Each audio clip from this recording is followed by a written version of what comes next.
और अणुशक्ति नगर आने के बाद उसके में कैसी विपरीत परिस्थितियों के बीच में जूझती हुई वो अभी जिस स्टेबल पोजीशन में आई है, वो अभी इस सेशन में हम लोग जानेंगे। जी, किस तरह से फ्लोरिश हुई, क्या क्या क्या इसने नया नया किया, वो सब जानेंगे। Welcome Maya. थैंक यू माधुरी।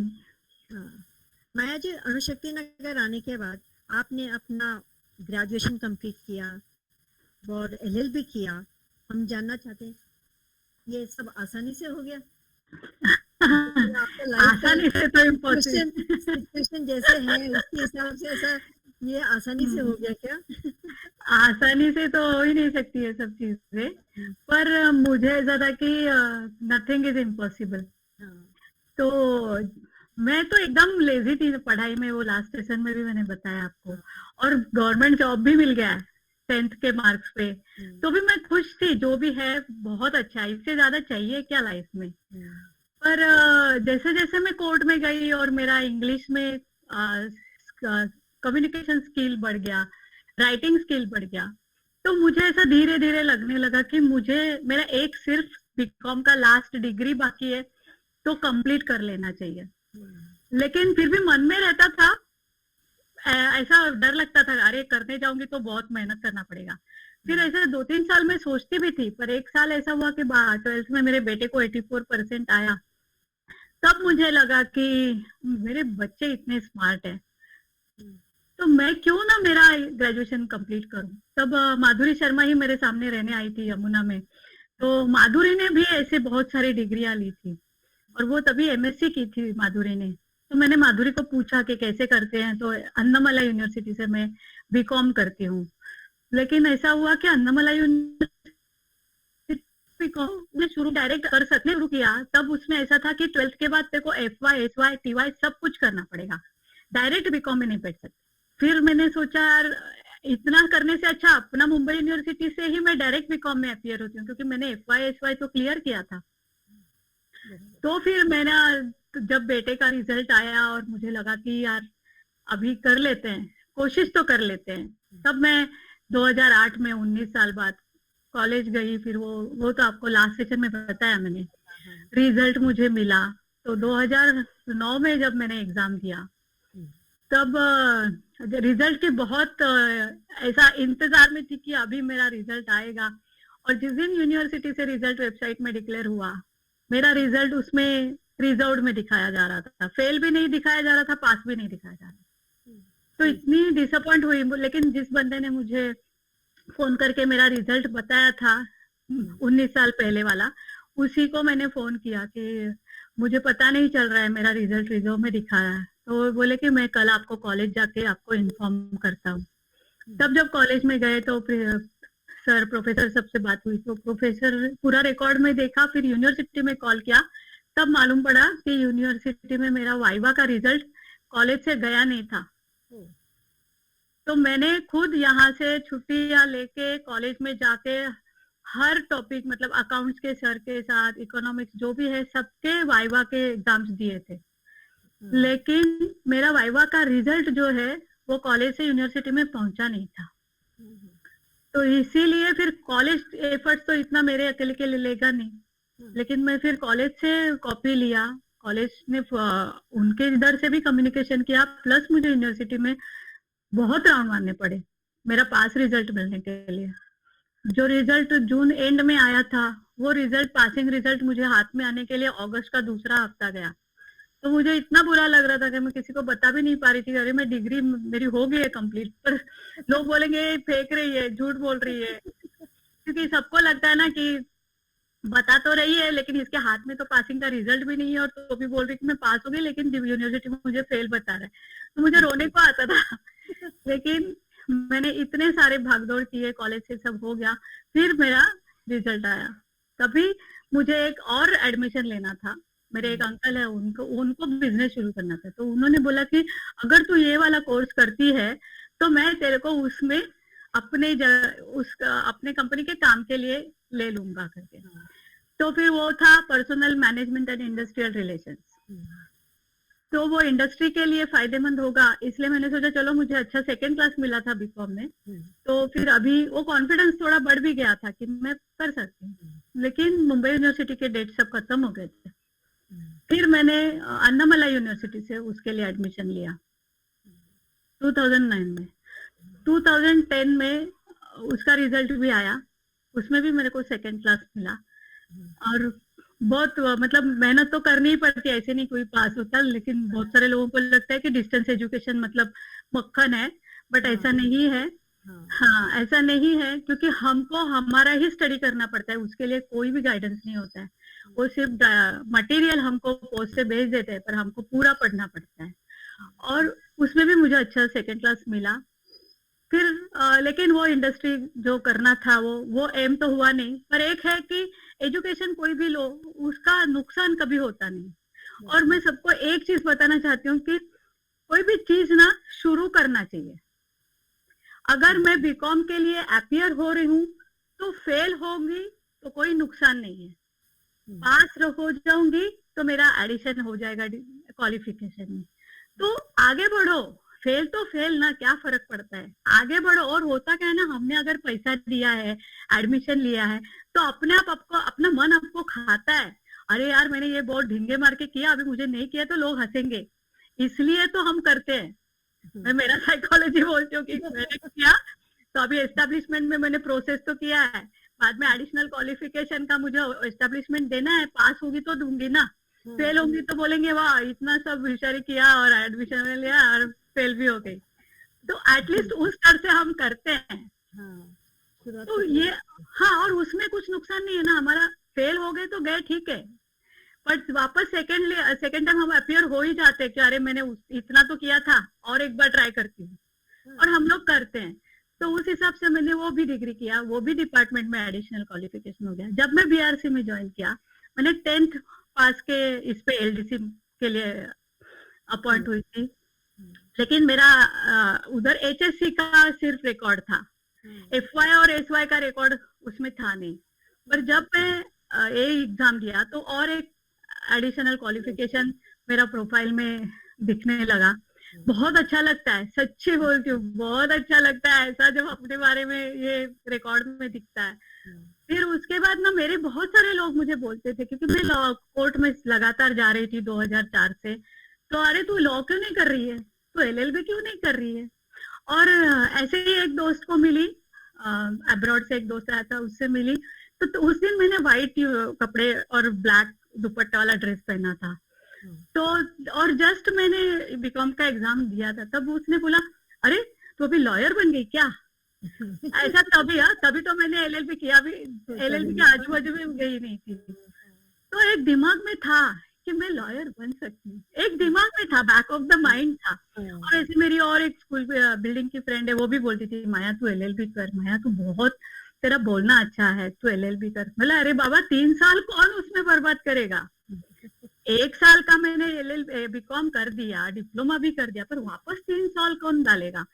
फिर भी एक टाइम ऐसा आया कि कोर्ट में जब मुझे मेरा घर नहीं मिला, और मुझे घर तो डेस्परेटली चाहिए था, क्योंकि मेरे मेहनत का घर था वो, तो तभी मुझे मैजिस्ट्रेट ने बोला था कि सिविल केस के लिए आपको जाना पड़ेगा घर के लिए।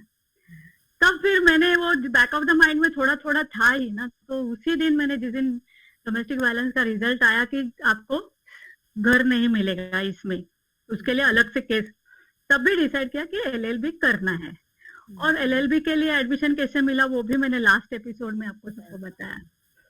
तो वो एलएलबी के जो 6 सेमेस्टर है, सभी एग्जाम्स मुंबई यूनिवर्सिटी कंडक्ट करती है।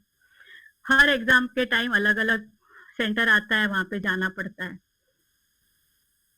6 सेमेस्टर्स में 4 सेमेस्टर में मुझे रिवैल्यूएशन में मैं पास हुई, हर सेमेस्टर में फेल, और फिर बहुत डिसअपॉइंट हुई।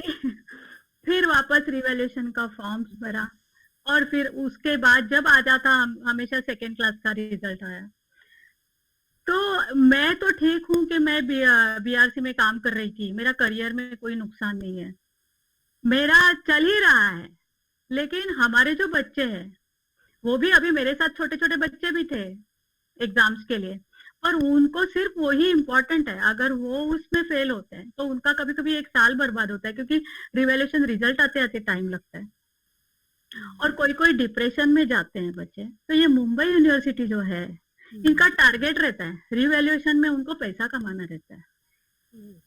So please prepare. आप लोग सबको बताने के लिए मैं बोल रही हूँ कि अगर मुझे ये सब एक्सपीरियंसेस क्यों आए, क्योंकि मैंने बहुत सारी मुंबई यूनिवर्सिटी के एग्जाम्स दी ना। अभी बीकॉम का किया, पहला ही एक्सपीरियंस ऐसा आया कि वाइवा का रिजल्ट गया नहीं, इसलिए मैं फेल हो गई।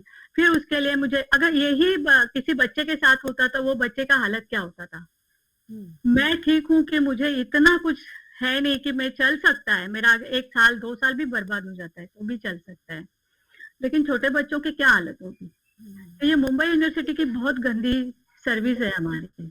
ऊपर से पेरेंट्स ऊपर से चिल्लाएंगे। हाँ, ऊपर से पेरेंट्स भी चिल्लाते हैं, क्योंकि एक्सपेक्टेशंस हम बच्चों से रखते हैं, पर हम ये नहीं जानते और मालूम भी नहीं करते कि क्यों ये सब होता है। हम अपने आप को कभी अपग्रेड ही नहीं करना चाहते, क्योंकि अज्ञानात सुख असतं। पर मैं जब ये सब चीजें कर रही हूँ तो मुझे हर जगह में अलग अलग एक्सपीरियंसेस आए हैं। और एक है कि ये जो मैंने बीकॉम के लिए भी जब एडमिशन लिया ना, तभी मेरे पिताजी है ना, उन्होंने मुझे बोला कि बेटा तू अभी क्यों बीकॉम सब कर रही है, ऑलरेडी तेरा कोर्ट मैटर इतना सब है तो कितना भागदौड़ करेगी। क्योंकि मैं बच्चों को संभालना, कोर्ट में जाना, ऑफिस में जाना, ऑफिस से मेरे बहुत सारे ट्रांसफर्स हो रहे थे क्योंकि छुट्टियां बहुत हो रही थी। तो ये सब करके तू अभी पढ़ाई के लिए मत ले एडमिशन, थोड़ा बाद में लेना, कोर्ट मैटर खत्म होने।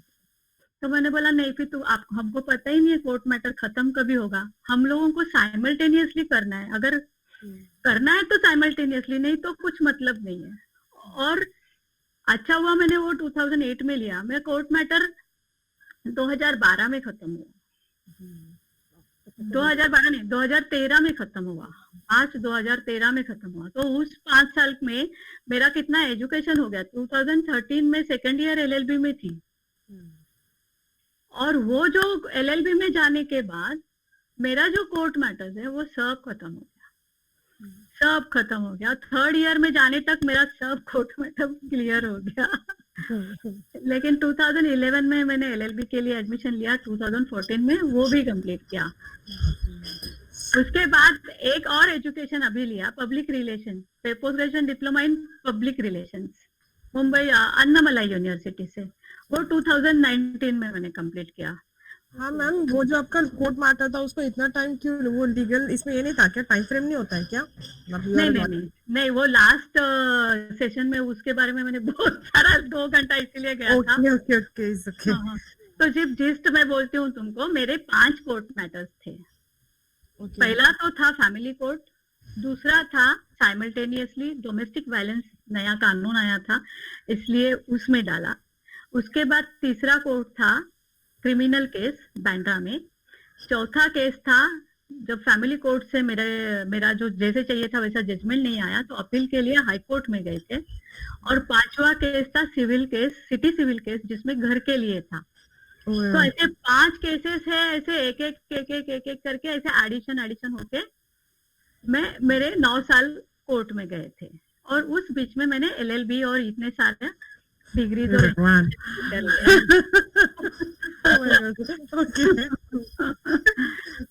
Just is sufficient.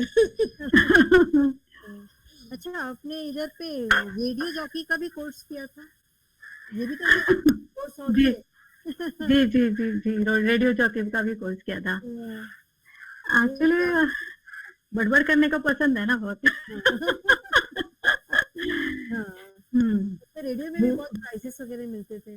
हाँ, बहुत सारे प्राइजेस मिले हैं, और मैंने काउंट ही नहीं किए, एक्चुअली काउंटलेस प्राइजेस मिले हैं मुझे। रेडियो कैसे मिलते थे वो ना, मैं जब से अणुशक्ति नगर में आई तो मैं मेरे को ना ऐसा हर चीज ना डांस करते, नाचते, गाते, एंजॉय करते करते करने की आदत है। तो फिर मैं जब रोटी बनाती हूँ तो कुछ कभी टीवी रेडियो हमारा मैं बड़ी आवाज में करके रखती थी, और रोटी बनाने के टाइम, खाना पकाने के टाइम में गाना गाते, डांस करते, वो सुनते। फिर उसमें से बीच में रेडियो जाके आके बकवास करते थे ना कि अभी ये कॉन्टेस्ट है, तो जिसको सवाल का जवाब देना है तो फोन लगाए, ये नंबर पे फोन लगाए। तो रेड एफएम मेरा सबसे फेवरेट था तभी, मलिश का। अच्छा।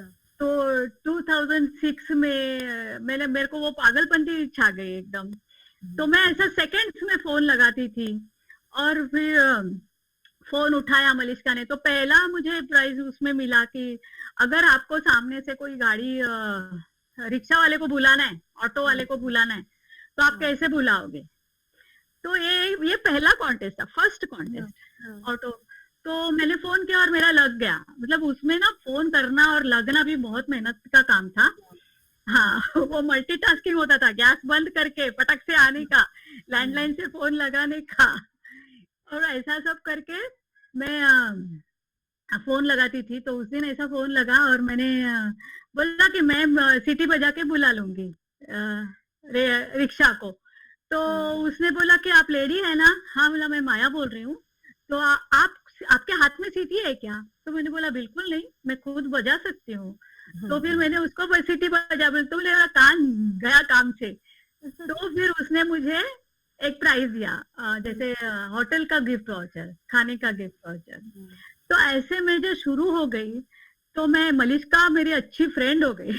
मैं कितनी बार रेड एफएम में गई हूँ, मैं रेडियो सिटी गई हूँ, रेडियो मिर्ची गई हूँ, मैंने हर रेडियो स्टेशन में जाके। और बिग 92.7 तो बराबर 2006 में शुरू हुआ था, और तभी मैं उधर अंधेरी में भी कितनी बार गई हूँ, मुझे बहुत सारे मूवी के टिकट्स मिलते थे। तो एक बार तो मेरा बर्थडे और रेड एफएम का मलिश्का का जो शो है ना मॉर्निंग का, उसका सेम है बर्थडे। तो उस टाइम उनका जब अपना गोरेगांव में एक मॉल है ना, इन ऑर्बिट, उसमें उन्होंने लाइव शो रखा था और सबको गिफ्ट लेने के लिए बुलाया था। तभी मुझे भी बुलाया था, तब मुझे डीवीडी मिला था डीवीडी प्लेयर मिला था मलिश्का की तरफ से। तो ऐसे इतने सारे हैं, मतलब 1-2 एपिसोड जाएंगे उसमें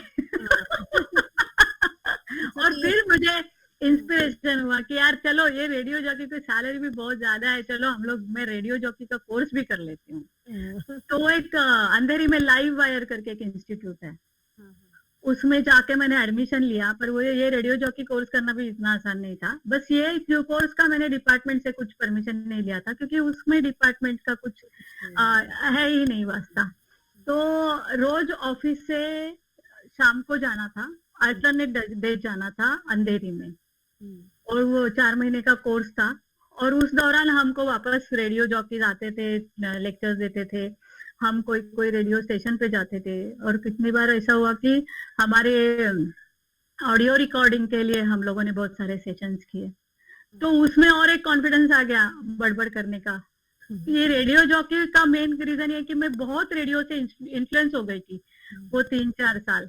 पर जैसे मैंने कॉलेज के लिए एडमिशन लिया, तो मेरा ऐसा है कि हम अगर एक चीज करने जाते तो उधर ही कॉन्सेंट्रेट करना चाहिए। जैसे मैंने बीकॉम के लिए एडमिशन लिया, तब से मैं धीरे धीरे रेडियो से कम हो गई। अच्छा, तो ये सब पहचान की वजह से आप टीवी सीरियल्स में गई क्या। अरे बिल्कुल नहीं बहुत सारे सीरियल्स वगैरह में कुछ थे ना, वो कोई प्रोग्राम। हाँ, एक्चुअली सीरियल्स में नहीं थी, रियलिटी गेम शोज जो होते हैं उसमें थी। तो मेरी कोई पहचान नहीं है, पर मेरे को हमेशा ना ऐसा हर चीज करना है। तो टीवी का तो बहुत ही क्रेज था। मैं नॉर्मली खुद मूवी देखने कहीं जाती नहीं हूँ, ना मॉल में जाती हूँ, मुझे थिएटर में जाने का कुछ आदत नहीं है। मैं घर में ही खुद का एंटरटेनमेंट मैं खुद हूँ। मुझे उसके लिए बाहर पैसा देके एंटरटेनमेंट ढूंढने की जरूरत नहीं है। तो जैसे सीरियल या कोई टीवी के बीच में ना, वो भांडा सौख्य भरे स्टार प्रवाह पे आता था, तो हमेशा वो नीचे से एक लाइन जाती है ना कि अगर आपको इस कार्यक्रम में सहभाग लेना है तो नीचे दिए हुए नंबर पे कॉल करे, तो फिर वो रिटर्न में कॉल करेंगे। तो वैसे वो देख के मैंने भांडा सौख्य भरे के कोऑर्डिनेटर को फोन किया था। तो फिर उन्होंने मेरा फेसबुक प्रोफाइल, वो लोग ना ये सब देखते हैं कि हम लोग कितना सोशल है, तो उन्होंने मेरा फेसबुक प्रोफाइल सब देखा था वो कोऑर्डिनेटर्स। फिर उन लोगों ने मुझे सिलेक्ट किया।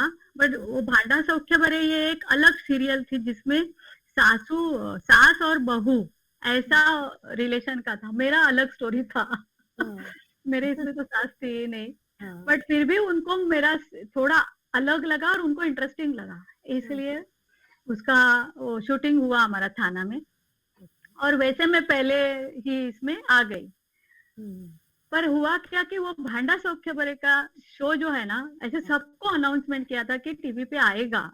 हाँ और प्रीवियस डे वो बीच में जो एक आता है ना कि कल के एपिसोड में क्या आएगा, उसमें मेरा आया भी था। हाँ बट उसमें जो आया था वो थोड़ा डेंजरस था। हाँ तो वो हाँ सामने वाले जो भी लोग हैं मेरे अपोजिशन, उन्होंने शायद देखा और वो टीवी चैनल वाले को इतना परेशान किया कि ये टीवी पे आना नहीं चाहिए शो। मेरा हर चीज इंटरेस्टिंग है, मुझे खुद को मजा आता है बताने में। तो वो टीवी पे आया ही नहीं। मेरे को इतने फोन आए, माया तेरा किधर है ही नहीं तू इसमें। तो फिर मैंने उनको पूछा तो वो बोले कि नहीं, हाँ, ये आने नहीं देंगे, तेरा नहीं होगा इस पे, टीवी पे नहीं आएगा। पर ठीक है, इट्स ओके, मुझे चलता है। पर वो यूट्यूब पे थोड़ा बहुत दिन दिख रहा था, बाद में वो भी बंद करवा दिया। लेकिन इससे हुआ क्या, उसके बाद रमेश देव प्रोडक्शन का नसीब नवाज से एक शो आने वाला था, और उस शो के कोऑर्डिनेटर यही लोग थे जो भांडा सौख्य बारे के थे। ओके तो उन लोगों को लगा अरे माया एक अच्छी है जिसमें हमको टीआरपी भी मिलता है, प्लस इसको हमने टीवी पे ला ही नहीं पाए।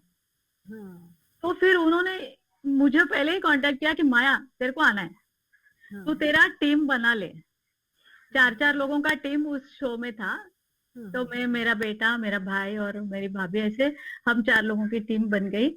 और फिर वो नसीब नवाज़ शो में मैं गई। तो भी मेरी पहचान ऐसी नहीं है, पर एक है, मैं जिन बंदों के साथ मेरा बातचीत होता है ना, मैं उनसे कांटेक्ट में रहती हूँ। एक बार हो गया ना तो मैं रिश्ते बना लेती हूँ।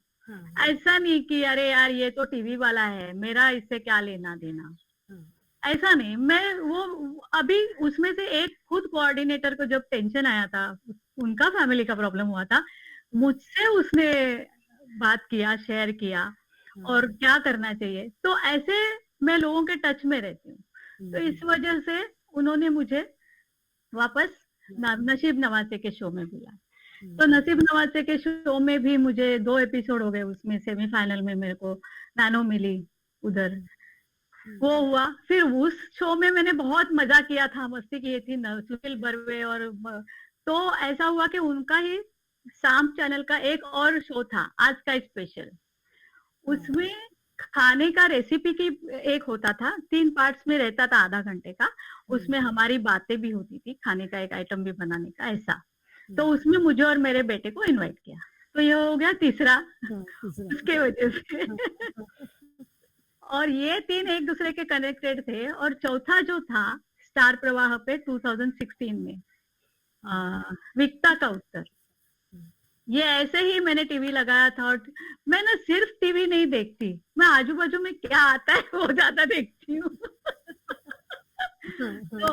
तो उसमें भी आया था की ऐसा ऐसा रियालिटी गेम शो आने वाला आहे विक्ता का उत्तर, तर तुम्हाला येण्याची इच्छा असेल तर या नंबरवर फोन करा आणि तुमचं नाव रजिस्टर करा। तो सेकंड्स में मेरा ना ऐसा है कि मैं उसके लिए टाइम बर्बाद नहीं करती। तो मैंने सेकंड्स में ऐसा, एक दिन नहीं, हफ्ता भर 3-4 दिन लगातार फोन करके रखा था। अच्छा। और लकीली मैं हॉस्पिटल में काम करती हूँ तो मेरे साथ मोबाइल रहता है। तो फिर एक दिन उनका फोन आया, उन्होंने कुछ सवाल पूछा मुझे, जस्ट मेरा टेस्ट लेने के लिए। तो मैंने कॉन्फिडेंटली गलत आंसर दिया था। कॉन्फिडेंटली गलत आंसर दिया था। और फिर वो भी ऑफिस के सभी लोगों को बोला जल्दी इसका जवाब बोल, जल्दी इसका जवाब बोल। तो नहीं हो पाया, तो मैंने गलत जवाब भी दिया। उसके बावजूद मुझे बुलाया गया। अंधेरी में उनका ऐसा स्क्रीन टेस्ट होता है और बहुत सारा अलग अलग रिटर्न टेस्ट है, बहुत कुछ है वो था। तो मैंने बोला अभी इसमें सिलेक्ट हो गई हूँ ना, ऑलरेडी मुझे 3 टीवी शो का तो एक्सपीरियंस था ही। तो मुझे गारंटी था कि अभी मैं सिलेक्ट, उतना गारंटी था कि मैं अभी मैं सिलेक्ट। तो उधर जाने के बाद उन्होंने हमको 10 पन्ने का एक बुक दिया, उसमें क्वेश्चन आंसर थे, अपने बारे में लिखना था। फिर कैमरे के सामने हमारे बातचीत करवाई, ऐसा सब हुआ। उसके बाद मुझे सिलेक्शन के लिए बुलाया। अभी ये बहुत मेहनत वाला काम था कि ये जो शो था उसमें 2 अलग अलग टाइप से सिलेक्शन थे। एक था ट्रेडर। जो ट्रेडर होता है वो जो कंटेस्टेंट है उसको जब डाउट आएगा कि सवाल का आंसर नहीं आ रहा है, तो आंसर देने के लिए ट्रेडर को उनको सिलेक्ट करना है। तो जितने ऑडियंस है वो बैठे हैं लाइक ट्रेडर, वो सब ट्रेडर है। तो उसमें हमारा सिलेक्शन हो गया एज अ कंटेस्टेंट। ऐसा अकेला जो स्टेज पे आएगा वो जवाब देगा ना, उसमें मेरा सिलेक्शन नहीं हुआ। एक्चुअली वो उनकी स्ट्रेटेजी है, क्योंकि उनको ऐसे ही लोग चाहिए जो ट्रेडर्स में, जो लोग पब्लिक को पकड़ के रखेंगे। क्योंकि जो कॉम्पिटिटर है, जो एक ही बंदा स्टेज पे है, वो एक शो करके निकल जाएगा। बट हाँ, ये टोटल 52 एपिसोड्स थे और टोटल 52 एपिसोड्स में मैं थी। तो उसमें बहुत कसरत थी, क्योंकि डिपार्टमेंट से परमिशन वगैरह ये सब चीजें मैंने की थी, पर छुट्टी कैसे एडजस्ट करें? छुट्टी कैसे एडजस्ट करें? ऑलरेडी छुट्टी से तो मेरा नाम खराब है। तो अभी तब तक तो कोर्ट मैटर सब खत्म थे।